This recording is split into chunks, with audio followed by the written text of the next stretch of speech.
Em 2009, as pessoas em Ishikawa, no Japão, testemunharam um tipo de chuva que ninguém nunca tinha visto antes. Choveram girinos. As hipóteses são de que um vento forte os tenha levantado e carregado para o alto. A segunda teoria possível é que grandes aves aquáticas, como gaivotas, simplesmente os perderam enquanto voavam até seus ninhos. Alguns cientistas acreditam que essas criaturas foram içadas do solo por uma tromba d'água e mais tarde caíram.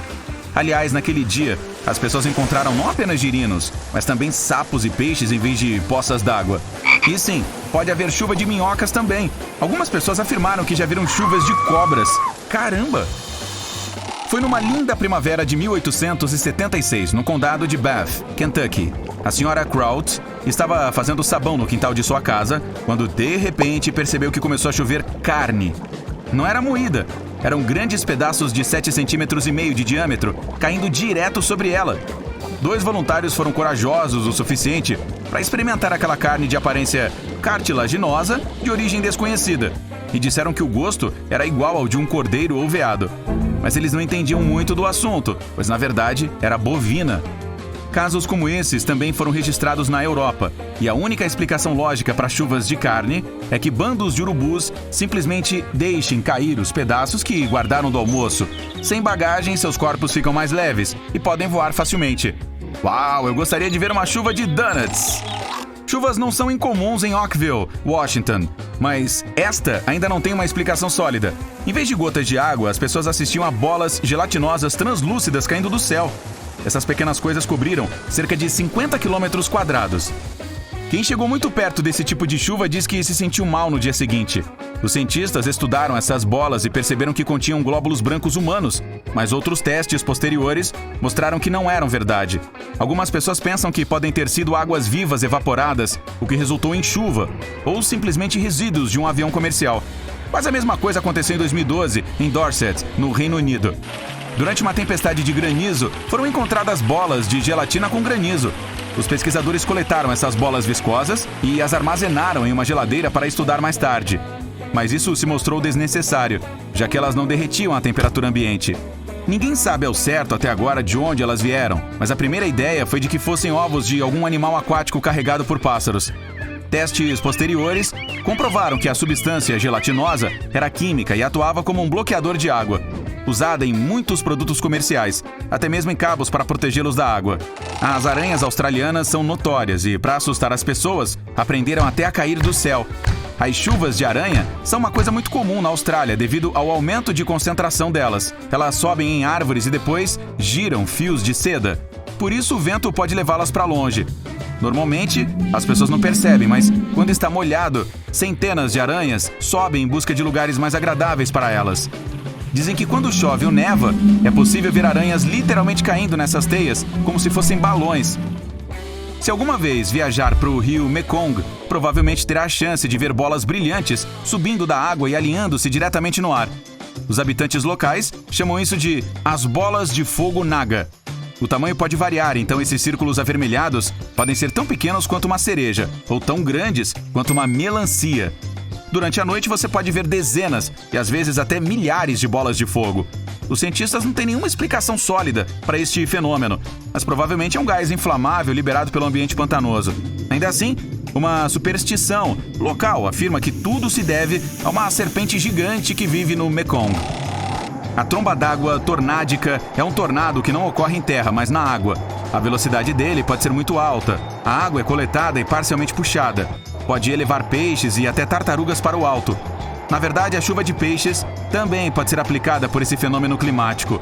Algo semelhante pode ocorrer também na neve, mas é muito raro. Existem apenas 6 fotos desse fenômeno, 4 das quais foram tiradas em Ontário. Este evento climático exige que a água esteja quente o suficiente para produzir névoa, enquanto a temperatura do ar está muito baixa, quase impossível. Lava é vermelha, o céu é azul.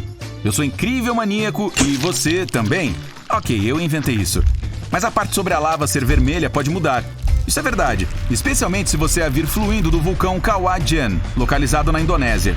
Tem uma cor vermelha típica durante o dia, mas à noite transforma-se em um azul luminescente. Nenhum mistério por trás disso, apenas toneladas de ácido sulfúrico. Este vulcão também possui o maior lago de cratera ácida do mundo. A água lá é tão turquesa que dá vontade de mergulhar imediatamente. Mas você provavelmente já adivinhou que nunca deveria fazer isso. O fogo naquele vulcão também é azul e é a maior chama do mundo em ascensão, até 5 metros de altura. Em alguns lugares a água pode parecer vidro. Lagoas de sal brancas parecem janelas ou até portais para um mundo abaixo delas. É a evaporação do sal que lhes dá essa aparência. E esses lagos podem ser encontrados na França e na Índia. Mas os lagos salgados de Cardiel, na área da Baía de São Francisco, parecem ainda mais inacreditáveis devido às cores vibrantes. Os tons variam. Podem ser azul profundo, verde grama, laranja, carmesim, vermelhão e até magenta. A diferença de cor tem tudo a ver com os diferentes níveis de salinidade e os minúsculos micro-organismos que vivem nessas lagoas. Na costa do Mar Báltico, no distrito de Kaliningrado, na Rússia, há um parque nacional enigmático chamado Dancing Forest. Os pinheiros são todos tortos e retorcidos. A floresta não existia até o início dos anos 60, quando os pinheiros foram plantados para tornar a areia das dunas daquela área um pouco mais estável. Foi provavelmente a areia instável que fez aquelas árvores se retorcerem dessa forma. Outra razão pela qual essas árvores são tão tortas podem ser os ventos fortes. Algumas pessoas afirmam que tem algo a ver com poderes sobrenaturais. Elas dizem que essa floresta é um lugar onde as energias positivas e negativas se encontram. Os habitantes locais acreditam que quem subir por um dos anéis dessas árvores terá um ano a mais de vida para desfrutar. O zumbido latejante em Taos, Novo México, enlouquece os habitantes locais desde os anos 1990. O som de baixa frequência não permite que ninguém durma normalmente. Embora os cientistas tenham tentado muito encontrar a origem dele, falharam. Já culparam dispositivos mecânicos e até animais. O zumbido de West Seattle, por exemplo, estava relacionado ao peixe-sapo. Diferentes variações de zumbido também foram ouvidas no Reino Unido, Austrália e em algumas áreas dos Estados Unidos. Felizmente, apenas cerca de 2% da população mundial pode ouvi-los. Nuvens noctilucentes, ou simplesmente nuvens que brilham à noite, são tão raras porque, primeiro, só se formam no verão, e segundo, elas só podem ser vistas em latitudes entre 50 e 70 graus, tanto ao norte quanto ao sul.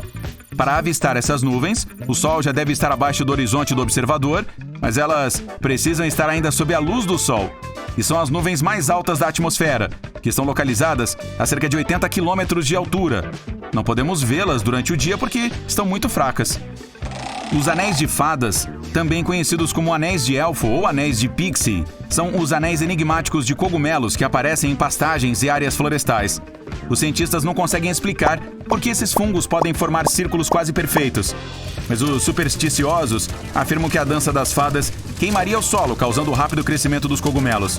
A verdade é parcialmente verdade. Os cogumelos crescem em lugares onde a grama secou. O rio Amazonas, um dos mais longos do nosso planeta, se estende por 6.500 quilômetros, que é mais do que uma viagem de carro de Viena, na Áustria, a Nova Delhi, na Índia. Mas há um rio na América do Sul que bate o rio Amazonas 2 vezes. Primeiro, é mais amplo. Depois, ninguém nunca ouviu. Trata-se de um gêmeo subaquático do Amazonas, chamado de Rio Ramsar, e corre 4 quilômetros abaixo dele. Os cientistas o descobriram há 10 anos, em 2011. Não pisque ou você perderá este fenômeno climático raro. Red Sprites são descargas elétricas no céu que se parecem um pouco com uma aurora. São superpoderosos, cerca de 10 vezes mais forte do que qualquer raio normal, mas duram apenas poucos segundos. Eles foram fotografados pela primeira vez em 1989 e ainda existem poucas fotos e gravações de vídeo deles. Para fazer um vídeo que mostre claramente um Red Sprite, são necessários cerca de 7.000 quadros por segundo. Bem... tô fora.